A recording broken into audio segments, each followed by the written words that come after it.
So I think I first was aware of them like everyone else. I heard about it based on the news, like nationally.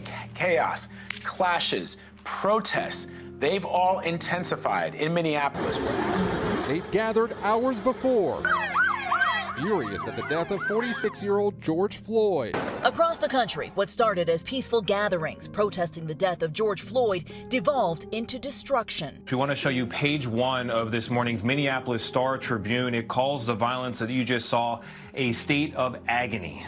Minneapolis's 3rd precinct has been sort of the epicenter of all of this. It's where the officers involved in Floyd's death are believed to have worked, and that just went up in flames overnight. I didn't personally get involved until a little later on. I believe I started in like the late, like middle of June.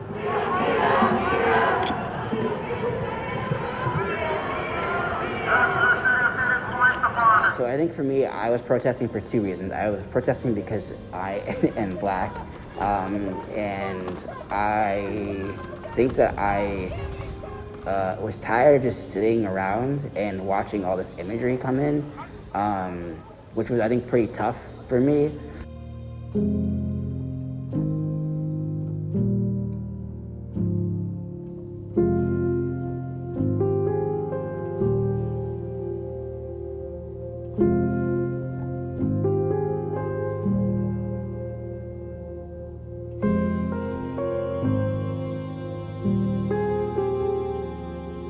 The biggest part is the frustration with the African Americans specifically, with the police and the brutality of police, specifically in low-income neighborhoods.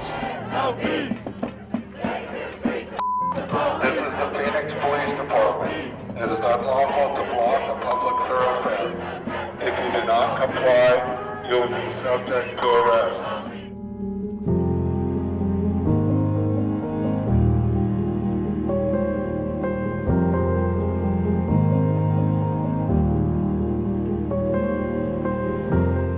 I think the shift, specifically we were looking at when it started in 2013, 14 to now, I think the divisiveness comes out when you turn it into a political issue. But there has been a rebuttal to the slogan or the phrase or the movement Black Lives Matter that we hear all too frequently.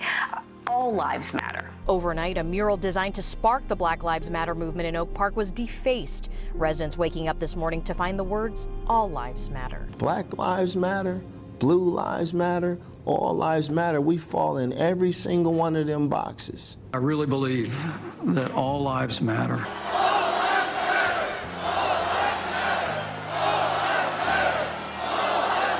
BLM is just, it's just counterproductive.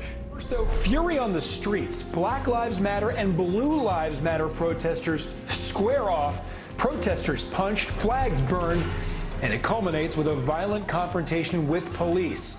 So the protestings are peaceful, right? That's allowed by the Constitution when it's peaceful.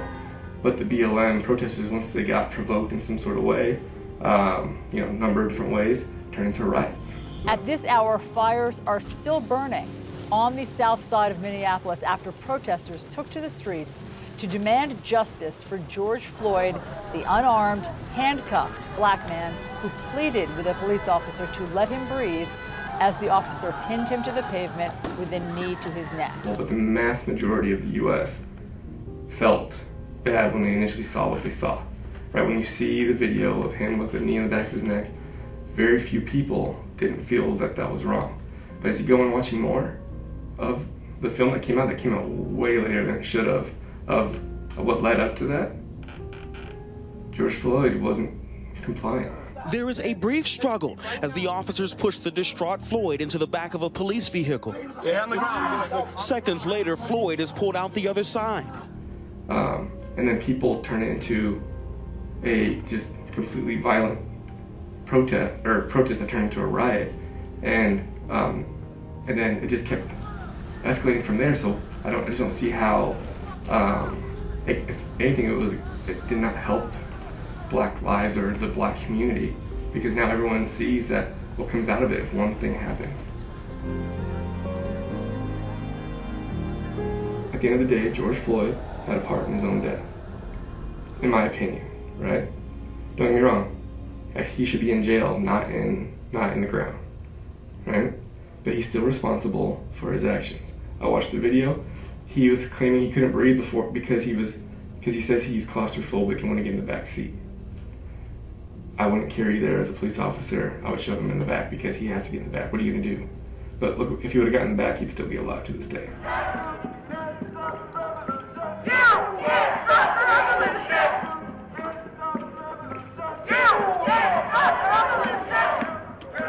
Here's the thing though, black people don't need any help.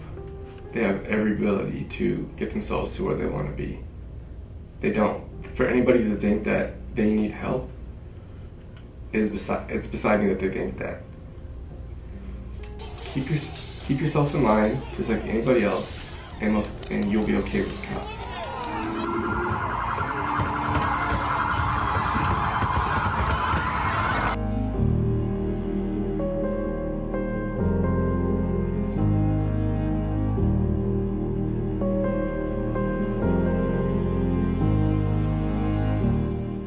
The phrase is Black Lives Matter, which is pretty simple, right?